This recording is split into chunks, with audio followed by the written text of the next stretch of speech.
Some people move through the world leading with kindness. No one asks them to be this way.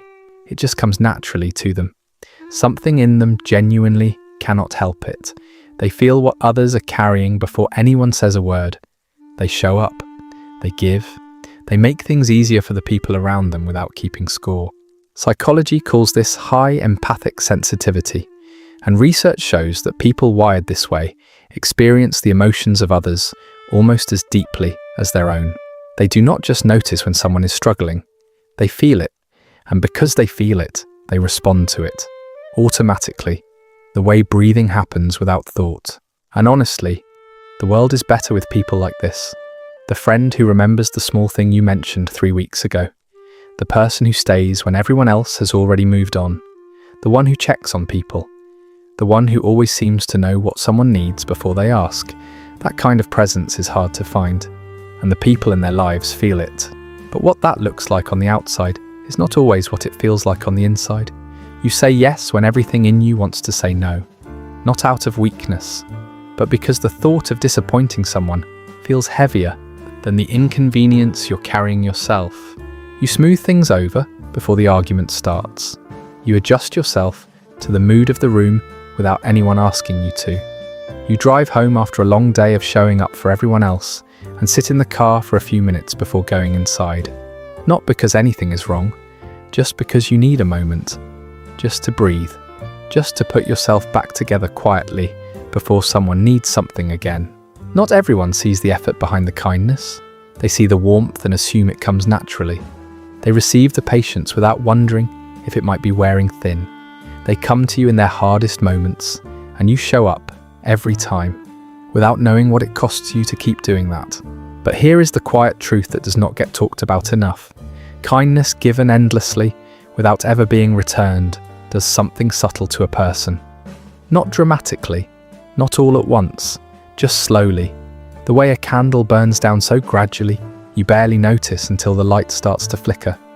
You keep giving, you keep showing up, and somewhere in the middle of all that warmth you extended to everyone else, you realize you cannot remember the last time someone extended it back to you. Psychologists call this others-centeredness, a pattern where the needs of everyone around you are felt so deeply, so completely, that your own needs quietly take a back seat.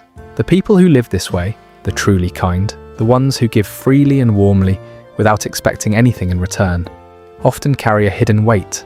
It's exhausting, always being the one everyone calls, always managing everyone else's problems, while your own quietly pile up. And the hardest part, no one ever asks what you need. No one notices, no one acts.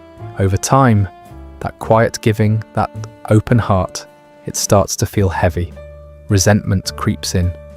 Not because giving is wrong, not because kindness is bad, but because a heart that is always pointing outward can forget how to care for itself, can forget what it needs to keep going.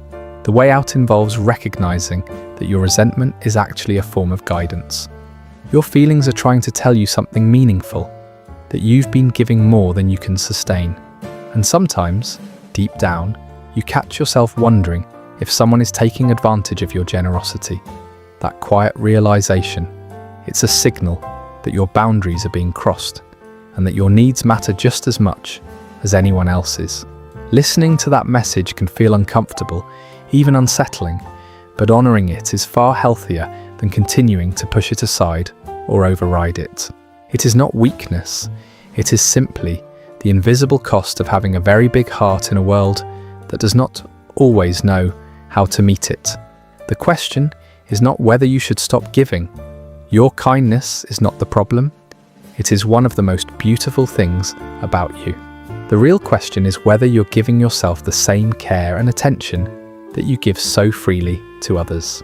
Even the most generous hearts need to be refilled, and even the warmest hearts can grow cold when they're quietly running on empty.